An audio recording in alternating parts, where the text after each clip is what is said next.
Monique Carson strode out of the hotel elevator on floor 6, headed toward her room after a rather delightful lunch with her oldest friend. Cleo had been up to her usual mischief, suggesting various women for Monique to date, and Monique, as always, batted away her suggestions with disinterest.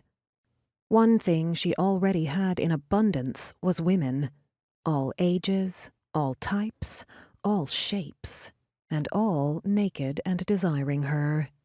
Yes, they were clients, but she had no burning urge to add even more women to her life in any capacity. Besides, what woman would want to date someone who pleasured other women for a living? Hers was not a popular profession for suitors.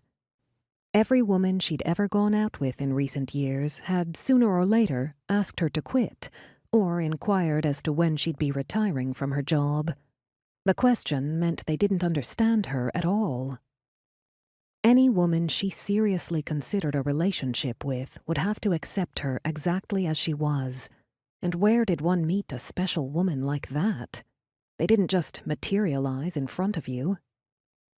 As she neared her room, a woman who Monique had never seen before approached. Not unusual in a hotel, of course, but Monique was quite sure she'd have noticed this one.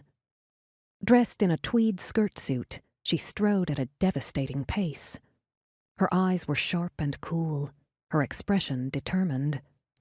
The woman was of average height, with a slightly rounded stomach and hips, and generous breasts, hidden by a tightly buttoned-up ivory blouse. Not a hint of cleavage showed, which seemed rather a large pity. The woman's hair was blonde, streaked faintly with gray and curled into her neck just above the collar. At her forehead, her hair swirled softly up, sweeping to kick up just above her right, formidably arched eyebrow. Her skin was flawless and unlined, quite a feat given her age, which Monique judged to be just over 50. Her neck hinted she might be a little older than that. Necks and hands on women were age's true indicator, Monique knew full well.